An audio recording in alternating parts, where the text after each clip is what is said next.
আমের সিজন আম খাবো না, তা কখনো হয়?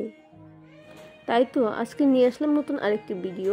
এই ভিডিওতে আমি খাবো আম মেখে, আর এটা একটু ভিন্ন স্টাইলে। আমি আছি ফারদিন আপনাদের সাথে। আপনাদের সকলকে আমার ভিডিওতে আমন্ত্রণ। প্রথমেই আম মাখার জন্য আমি মশলাটা তৈরি করে নিচ্ছি। এখানে আমি নিয়েছি চিনি, লবণ, শুকনো মরিচ এবং শুকনো মরিচের গুঁড়ো।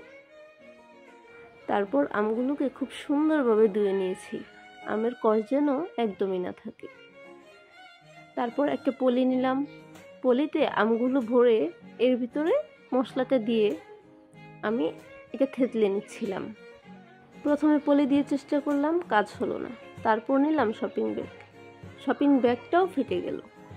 তারপরে আর কি হামানদিস্তার দিয়েই কাজ চালিয়ে নিলাম। আমটা সুন্দরভাবে এমনভাবে ফেটিয়ে নিয়েছি যেন প্রতিটা পিস আলাদা আলাদা হয়ে যায়। তারপর আবার ওই মশলাটা দিয়ে দিলাম। আহা, কি সুন্দর দেখতে লাগছিল, দেখেই জিভে জল চলে আসে।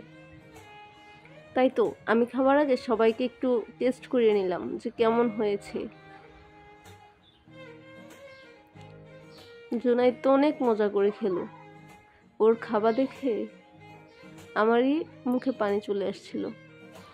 এদিকে মেহেদি তো একের পর এক খেয়েই যাচ্ছে, ওর কাছে অনেক ভালো লাগছে আম মাখাটা। টক ঝাল মিষ্টি, মজা হবে না তা কখনো হয়? খুশিমণি তো একদম দেখিয়ে দেখিয়ে খাচ্ছে, দেখো কিভাবে খেতে হয়। সত্যি এই আম মাখাটা এতদিন ফেসবুকে, ইউটিউবে অনেক ভিডিও দেখেছি যে এইভাবে আম মেখে খায়। আজকে প্রথমবার খেয়ে আমার সত্যি অনেক ভালো লাগলো। ভিডিওটি দেখার পর কার কার আম মাখা খেতে মনে যাচ্ছে অবশ্যই কমেন্ট করে জানাবেন কিন্তু।